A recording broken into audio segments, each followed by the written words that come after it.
Bonjour à tous. Nous en produisons quotidiennement tous autant que nous sommes.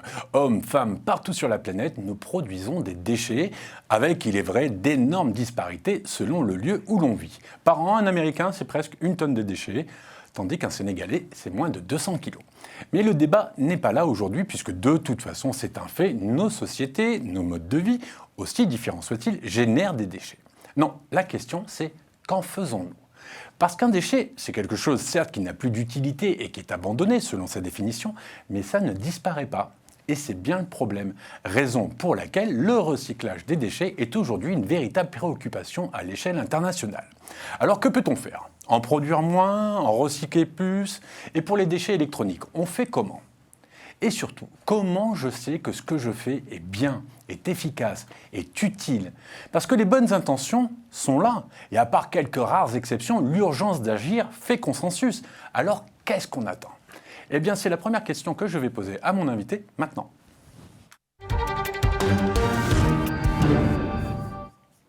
Marc Cheveri, bonjour. Bonjour. Vous êtes l'expert de la gestion des déchets et du recyclage pour l'ADEME. Alors l'ADEME, je rappelle ce que c'est l'Agence de l'environnement et de la maîtrise de l'énergie. Vous êtes associé au ministère de l'écologie, c'est ça ? Tout à fait, on est une agence, un opérateur du ministère de l'écologie et notre sigle, c'est l'Agence de la transition. L'Agence de la transition. Alors tout d'abord, merci d'avoir accepté notre invitation. Et si vous le voulez bien, on va commencer avec un petit peu de pédagogie. Quand on parle de déchets, on parle de quoi ? Et comment on les catégorise ? Alors, on parle de beaucoup de choses. Ce sont les déchets qu'on produit, nous, quotidiennement. Les produits ménagers, c'est ça ? Nos produits ménagers, donc c'est la poubelle habituelle, dite ordure ménagère. C'est la poubelle jaune ou le sac jaune avec les emballages. Et c'est la multitude des petites choses qu'on trie, les lampes, les piles, les produits électriques, électroniques, etc. Ça, c'est vraiment les déchets qu'on produit. Ça représente quel pourcentage à peu près ? C'est 30 millions de tonnes. 30 millions de tonnes pour la France ? Pour la France. D'accord. Et c'est déjà, assez considérable. Oui, je pensais que j'ai eu 30 millions de tonnes, c'est rien que pour les déchets, déchets ménagers. Mais si vous ajoutez les déchets des entreprises, hors bâtiments et travaux publics, vous rajoutez 100 millions de tonnes. Les déchets des entreprises, c'est les cartouches d'encre, alors, les déchets le vieux mobilier. c'est ça, c'est des emballages, des palettes, des chutes de production, et bien sûr, effectivement, du mobilier obsolète, des produits électroniques obsolètes, des lampes quand on réaffecte les logements, etc., les bâtiments, etc. Et vous avez les déchets du bâtiment et des travaux publics. Et là, vous rajoutez 300 millions de tonnes. Ah oui. Mais là, c'est beaucoup de déchets inertes. Et je reviens à votre question. Nous, en termes techniques, ce qu'on caractérise, c'est les déchets non dangereux, non inertes. Donc vous avez les déchets d'entreprise et vous avez les déchets des ménages. C'est ceux sur lesquels on se préoccupe notamment du recyclage, mais aussi d'en produire moins. Vous avez les déchets dangereux, qui eux, alors, ils sont très peu nombreux, c'est de l'ordre de 2% de tout ce qu'on produit, qui ont des caractéristiques telles en termes de toxicité, de danger, d'explosivité ou autres qu'on les traite de manière très spécifique et très séparée. Et vous avez les déchets inertes, c'est le gros du bataillon. Les déchets inertes, c'est quoi ? C'est des gravats, c'est des terres, c'est des choses comme ça. D'accord. Mais là, quand je vous entends, en fait, tout ce dont on vient de parler a le même intitulé, un déchet. Mais j'imagine que les déchets toxiques dangereux, tout de suite, il y a une traçabilité, on sait où ils vont, on sait ce qu'ils font, on sait comment ils vont être recyclés, à la différence de nos déchets ménagers. On n'agit pas de la même façon avec ces deux types de déchets différents, on est d'accord. C'est bien pour ça que je présentais ces catégories. Oui. Les déchets dangereux, effectivement, font l'objet d'un dispositif de traçabilité totale et un dispositif de traitement spécifique. Ce sont des décharges spécifiques. Et ce sont des incinérateurs spécifiques et vous avez quelques opérations, parce qu'on arrive à le faire aussi, quelques opérations de régénération. C'est par exemple le cas pour des solvants, pour des huiles de coupe ou des choses comme ça, où on peut régénérer la matière pour la recycler. Mais si je revenais sur ces déchets-là précisément, c'est que ceux-là, en tant que tels, il n'y a pas de problème de gestion des déchets, parce que dès le départ, la gestion, elle est comprise dans l'utilisation ou la production, j'imagine. On ne peut pas se permettre de laisser traîner... Oui, je commenterai très légèrement ou j'amenderai très légèrement votre formulation. En Europe, dans les pays développés, tous les déchets sont pris en charge. Tous dont ceux que vous venez de parler. Tous ceux dont je viens de parler. Après, c'est comment ils sont pris en charge? On y viendra, je suppose. Absolument. Par contre, lorsqu'on va dans un certain nombre de pays dans le monde, la gestion de ces déchets n'est pas encore totalement, je dirais, mise en place ou efficace. Soit parce que les réglementations n'existent pas, soit parce qu'il n'y a pas suffisamment de contrôle, soit tout simplement parce que les structures n'ont pas été encore mises en place. Et donc, voilà, c'était la nuance que je voulais apporter. Alors revenons sur nos déchets, ceux qu'on produit. Vous en parlez avec énormément de simplicité. Ce sont les déchets ménagers, on les traite, on les sait, il y a des gens qui les gèrent et autres. Mais pour les simples consommateurs que nous sommes, ça semble compliqué malgré tout parce que il y a quelque temps on nous disait les pots de yaourt il faut les laver, les bouteilles il faut enlever le bouchon, le ceci, le cela, on ne sait plus. Alors des fois des industriels vous donnent des informations et puis après l'État vous donne une information, l'ADEME nous donne des informations, l'Europe nous donne des informations. Au bout d'un moment, comme dans pas mal de métiers, trop d'informations tue l'information, quoi, et on ne sait plus quoi faire. Alors c'est vrai. Pas les spécialistes comme vous, hein, bien évidemment. Nous aussi, on est confrontés à cette multitude d'informations. Mais vous comprenez ce que je veux dire, c'est que... On est confronté à cette multitude d'informations, ne serait-ce que pour la trier. Oui. Donc, premier conseil, déjà, petite pub pour nous, allez voir le site de l'ADEME, la plateforme Agir pour l'environnement, vous trouvez beaucoup d'informations dessus, c'est de l'information qu'on veut neutre, ouverte en tant que telle. Mais les sources d'information, pour un citoyen, elles démarrent dès l'achat. C'est-à-dire, au moment où vous achetez, vous pouvez être intéressé, et on est de plus en plus intéressé à savoir si le produit il est bio, s'il contient du recyclé, s'il est recyclable, s'il a fait des efforts de réduction. On est intéressé, oui, on est intéressé, mais quand on fait ses courses et qu'on fait le ravitaillement du samedi pour la semaine, je ne crois pas qu'il y ait beaucoup de gens qui passent son après-midi à regarder, alors ça, on va le mettre là. Vous voyez, c'est dans la contrainte que c'est... Mais ce n'est pas ça la logique.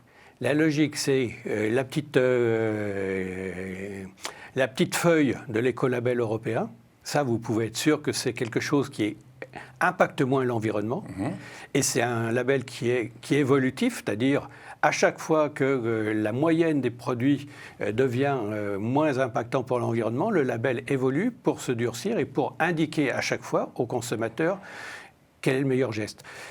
Vous connaissez tous l'étiquette énergie. On est en train de mettre en place la même étiquette d'un point de vue affichage de l'impact environnemental. Ça commence à être développé dans certaines gammes sur des produits textiles, sur des polos, sur des choses comme ça, sur des chaussures. L'objet, c'est la même chose, c'est le même principe. Vert, jaune, rouge, en fonction de l'impact environnemental. Un autre type d'information qui répond à votre préoccupation, visualisez tout de suite. On n'a pas le temps de chercher. Si on est vraiment convaincu, très motivé, on va aller chercher le site et on va regarder. Mais c'est ça. Et vous avez ensuite des labels, il y en a multiples, et là je vous rejoins totalement, c'est très difficile de s'y retrouver. C'est pour ça qu'on a mis sur notre site une enquête, le résultat d'une enquête où on caractérise et on classe les labels en fonction de leur qualité. Et vous savez très bien que l'industrie ou la marque qui va être ciblée par votre label, derrière va sortir une autre étude en disant que non, en jouant sur des mots que personne ne comprend à part ceux qui les ont écrits. C'est en ça que je... Non, mais soit le label est, j'irais, fondé sur des références ouvertes, transparentes et autres, et dans ce cas-là, même s'il change son discours, le label n'évoluera pas. Soit il est piqué au vif, et du coup, il fait évoluer son produit et on a gagné. Est-ce que vous trouvez que, du côté des consommateurs, est-ce que vous avez le sentiment quand même que les bonnes intentions sont là, que les gens sont à l'écoute de vos recommandations, sont concernés, mais parfois, est-ce que on vous remonte des fois qu'ils ne savent pas comment faire, ils n'ont pas les moyens d'agir? Alors, je n'ai pas répondu complètement à votre question, mais oui, on a beaucoup de remontées, on a des enquêtes, des panels de consommateurs qui nous remontent des préoccupations. Ce que je viens de vous exposer, les préoccupations sur le produit, c'est assez récent. Et ça se développe assez vite. Vous me dites qu'il faut être un peu patient, il faut que le temps que ça se mette en place. Oui, parce que c'est compliqué, parce qu'il y a des préoccupations environnementales, parce qu'on fait ses courses et qu'on n'a pas le temps, c'est vrai. Je n'ai pas répondu à votre autre question là, on est sur le consommateur, c'est le premier acte. Le deuxième acte, c'est on est dans sa cuisine, on est dans sa salle de bain, dans quelle poubelle je mets mon emballage? C'est vrai que lorsqu'on a démarré le dispositif de collecte sélective des emballages il y a maintenant 20 ans, c'est pas neuf. Ah, ça fait 20 ans. Et on se posait la question de savoir s'il était opportun de demander aux citoyens de trier des produits qu'on ne savait pas recycler. D'où progressivement cette confusion, c'est la bouteille d'huile, elle est en verre, je peux la mettre, la bouteille d'huile, elle est en plastique, je ne peux pas la mettre, etc. Mais le bouchon, oui, il faut laver, oui, d'accord. Donc, on a les mêmes références. Aujourd'hui, on est en train de simplifier et la fin du dispositif, c'est fin 2022, une seule poubelle pour tous les emballages. On ne se pose plus la question, c'est les centres de tri, c'est les professionnels du recyclage qui, avec les techniques modernes de tri, vont faire le tri, vont orienter les produits vers les chaînes de recyclage ou vers des chaînes d'incinération s'il n'y a pas de recyclage possible. Ça existe notamment pour certains plastiques. Alors, en préparant l'émission, j'ai vu que pour l'instant, il y avait 3 possibilités, enfin 3 issues aux déchets. C'est on les brûle, on les enfouit et on les recycle. Il n'y en a pas d'autres? Moi, j'aurais tendance à dire... Il n'y en a que 2? Non. Il n'y en a qu'un? Non, j'aurais tendance à dire la première issue, c'est de ne pas produire de déchets. Et c'est de faire en sorte qu'on consomme des produits qui ont des durées de vie plus longues. Donc ça nous évitera de renouveler trop rapidement nos appareils.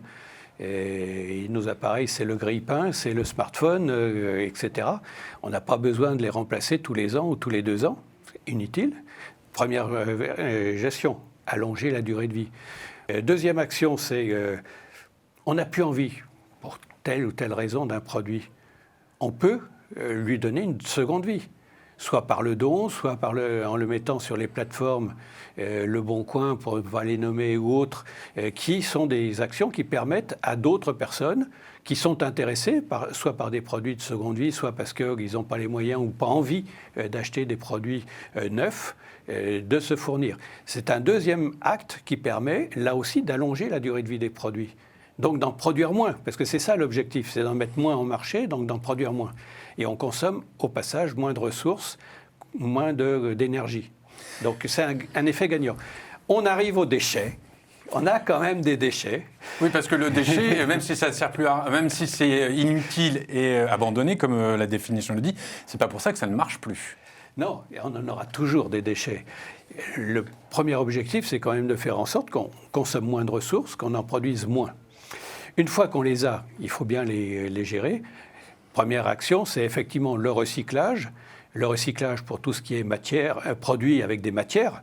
Donc c'est le grille-pain que j'évoquais, c'est le smartphone, mais ça peut être le cahier, le vieux cahier, ça peut être, ça peut être nos déchets de cuisine qu'on peut recycler par du compostage, par de la méthanisation en produisant en plus du biogaz et donc du gaz de ville. Non, mais ça, en tant que consommateur, on ne peut pas le faire. Alors le biogaz, non. Et encore, certains pays dans le monde le font. En Inde, en Chine, notamment dans les zones rurales, ils compostent leurs propres déchets pour faire leur propre gaz. Ils n'ont pas le réseau gaz de ville. Et donc, ils l'utilisent. Donc voilà, c'est pas développé en Europe. Ils n'ont pas de gaz, mais ils ont des idées. Bonne formule. C'est très ancien, surtout. Oui. Et donc voilà, on réinvente des choses qui existent depuis longtemps, on les industrialise. On a, nous, en Europe et dans les pays développés, l'avantage d'avoir des réseaux de gaz de ville. Et donc, effectivement, on imagine plus des installations performantes qui regroupent l'ensemble des déchets, par exemple des déchets de cuisine, des ménages. J'imagine qu'à Paris, mettre un composteur sur son balcon, c'est pas évident. Compliqué. Dans sa copropriété, il faut bien s'entendre avec les voisins. Mais par contre, vous sortez de Paris, vous êtes en province, vous êtes un jardin, vous pouvez composter. Je composte dans mon jardin. Et je n'ai plus de déchets de cuisine dans la poubelle ordures ménagères classique. Il faut juste avoir un jardin. Il faut juste avoir un jardin. C'est tellement Il simple. faut juste être un peu passionné de jardinage. Alors, vous n'avez pas répondu à ma question. On enfouit, on brûle ou alors on recycle? C'est quoi le pire? C'est enfouir? Non. La hiérarchie des traitements, qui est une hiérarchie européenne, mais qui est une hiérarchie mondiale maintenant, c'est bien ce que je viens d'évoquer. Toutes les actions qui permettent de prévenir la production de déchets, point numéro 1, c'est le haut de la pyramide. Ensuite, c'est tout ce qui permet de recycler. Et pour recycler, c'est de la collecte séparée. Et alors, il y a différents niveaux de collecte séparée qui orientent vers le recyclage. C'est la gestion des déchets organiques. J'ai parlé des déchets de cuisine, mais dans les déchets, vous avez les déchets de jardin et vous avez tous les déchets du monde agricole. L'incinération, parce que j'évoquais tout à l'heure le fait que, par exemple, si on reprend les emballages plastiques ou la montagne de déchets plastiques qu'on produit tous les ans, dans ces déchets plastiques, il y en a certains qu'on peut parfaitement recycler. Tout ce qui est bouteilles d'eau, de coca, etc., ça se recycle sans aucun problème. Vous prenez des barquettes de viande en polystyrène expansé, c'est beaucoup plus compliqué. Il n'y a pas véritablement aujourd'hui de filière de recyclage sur ces aspects-là. Mais c'est du pétrole qui a été transformé, donc c'est de l'énergie. Donc, la valorisation énergétique, même si elle a été décriée pour ses impacts ou ses émissions en tant que telles, à un moment où les normes sur la réduction des émissions des incinérateurs étaient moins performantes, est une solution tout à fait pertinente. Et ultime recours, la décharge. Tout simplement parce que la décharge, c'est une perte de surface de sol. Si on y met de la matière organique, ça produit du biogaz qui va partir vers l'atmosphère. C'est la pluie qui tombe dans la décharge. Le ruissellement. Qui remplit la baignoire, parce qu'une décharge moderne aujourd'hui, c'est une véritable baignoire. Cette baignoire, elle est prévue pour tenir 50, 100 ans. On ne peut pas garantir que totalement qu'au bout de 100 ans, elle ne sera pas un tout petit peu percée, un tout petit trou, mais un petit trou, ça ressort. Et si je dis ça de manière un peu amusante, un peu caricaturale, c'est aussi pour illustrer le fait, et ça je pense que c'est peu connu, moi gamin, je jouais sur des décharges, et ces décharges, c'était des décharges en pied de rivière, quasiment dans le lit de la rivière. C'était très pratique parce que dès qu'il y avait une crue, la décharge se vidait, donc on pouvait la re-remplir. Aujourd'hui, non, les préoccupations... On en sourit maintenant, mais c'est terrible ce que vous êtes en train de dire. Non, mais c'est montré... Oui, non, mais j'étais en même temps en train de me souvenir... C'est montré qu'à l'échelle d'une vie humaine, les progrès qu'on a faits, juste là aussi pour redonner des repères, première loi déchets, c'est une loi française. Elle a devancé de quelques mois la loi européenne, 1975. Oui. C'est hier. Et justement, vous parlez des décharges. Alors, on parle des décharges en Europe et en France. Il y en a combien? Il y en a encore beaucoup? C'est quand même assez contrôlé, les décharges en France et en Europe. Les décharges en France, ce que j'évoquais, dans les années 80, sévérisation des normes, réglementation, normalisation de ces décharges, de décharges non contrôlées et sans prescription particulière. On est maintenant avec des décharges non seulement autorisées, contrôlées, mais avec des prescriptions absolument énormes. C'est ce que j'évoquais en prenant l'image d'une baignoire. C'est véritablement une dizaine de mètres d'argile ou l'équivalent d'une dizaine de mètres d'argile en protection naturelle. Bâché après le ça. Une bâche ensuite, donc c'est le deuxième niveau de protection. Des drains pour récupérer les jus, troisième niveau de protection. Une couverture au-dessus avec une bâche pour éviter la propagation de gaz et pour capter les gaz dans des réseaux de captage de gaz qu'on va brûler pour produire de l'énergie ou brûler pour éviter que le méthane, qui est un gaz à effet de serre très puissant, s'évapore. Et c'est encore une couverture de terre au-dessus pour éviter justement que la pluie rentre dans la décharge. Et ça, dans plusieurs siècles, ça va devenir quoi, ces décharges? On n'a aucune idée, on ne sait pas. Alors, si une décharge ancienne, elle était généralement sur une faible épaisseur, quelques mètres, et pas tassée. Donc ça veut dire que les processus naturels d'évolution de la matière organique, la lixiviation et autres se faisaient de manière naturelle, avec les conséquences environnementales qu'on peut imaginer. Aujourd'hui, on est dans une baignoire et on tasse. Donc ça veut dire que les déchets n'évoluent quasiment pas naturellement.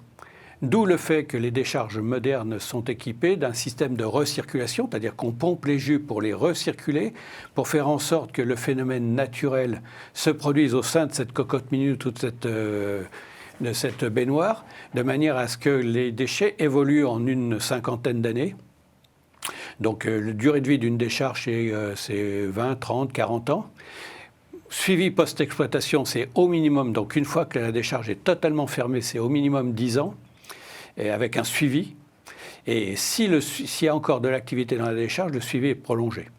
Donc ça veut dire qu'aujourd'hui, un site est, fermé, réhabilité, par exemple, reconvertir en un parc ou autre, uniquement au moment où il n'y a plus d'activité dans ce site. Alors, si je vous posais la question au niveau des décharges, c'est que là, on parle de l'Europe et de la France notamment, donc avec quand même pas mal de contrôles et une surveillance de cette traçabilité et de ce que l'on fait de nos déchets. Malheureusement, ça n'est pas le cas dans tous les pays et ça n'est pas le cas souvent en Afrique. Je vous propose de regarder un sujet qui se déroule à Kinshasa, au Congo, où un jeune entrepreneur a eu l'idée de faire ce qu'il fallait pour nettoyer sa ville et en plus générer une économie et des emplois. On regarde. Des montagnes de déchets comme s'il en pleuvait. Dans cette usine de Kinshasa, difficile de ne pas remarquer les immenses piles de déchets plastiques. La mégapole d'au moins 12 millions d'habitants est connue pour ses tas de déchets et s'est même vu recevoir le surnom de Kin la poubelle. Mais l'entreprise Cleanplast a décidé d'en finir avec cette réputation et d'assainir la ville. En collaboration avec la mairie, la société a installé 15 sites de collecte de déchets plastiques qui récupèrent quotidiennement 10 tonnes de détritus. La ville était de plus en plus sale et en particulier des déchets plastiques. Les déchets plastiques sont les déchets qui prennent le plus de temps à se décomposer dans la nature. C'est entre 100 et 1000 ans. Alors il était important pour nous de contribuer et de chercher une solution durable à ce problème de gestion. Les riverains eux-mêmes viennent vendre des déchets plastiques qu'ils transportent dans des sacs ou des chariots. Les déchets sont jetés dans un dépotoir installé derrière l'usine, puis les matières sont broyées et compactées. Elles sont ensuite conduites sur un tapis métallique jusque dans l'usine de recyclage avant d'être fondues et déversées dans une granuleuse. Les matières ainsi régénérées sous forme de granulés sont placées dans des sacs blancs et stockées, prêtes à être vendues aux industries plastiques. Jeanne Bopena est une habituée du site. La Congolaise ramasse des déchets et parvient à gagner de l'argent afin de nourrir sa famille. Je ramasse les déchets plastiques dans les poubelles et aussi auprès des gens qui jettent le long des routes. Aujourd'hui, j'ai vendu à Cleanplast 6 kilos de déchets plastiques pour 1500 francs congolais, 75 centimes d'euros. La société Cleanplast n'emploie qu'une centaine de personnes et son usine de recyclage de plastique ne tourne encore qu'à 20% de sa capacité, mais son objectif est de taille. Mettre sur pied au moins 2 sites dans chacune des 24 communes de la capitale et récolter 4000 tonnes de déchets par mois. Le titre de l'émission, c'est « Gestion des déchets et recyclage, problème ou ressources ?» En première partie, on avait plutôt l'impression qu'on parlait d'un problème qu'il fallait régler. Là, on se dit que ça peut être véritablement une ressource et une issue économique et professionnelle pour beaucoup de pays qui sont en développement. C'est un très bel exemple et un très beau raccourci de ce qu'on peut faire en Europe, avec des dispositifs de collecte organisés par les collectivités locales lorsqu'on est sur les déchets ménagers, directement auprès des entreprises lorsqu'on est sur des déchets d'entreprise. Nous n'acceptons plus ce genre de produits en décharge. C'est-à-dire ? Nous n'avons pas ce genre de produit en décharge en France ou en Europe.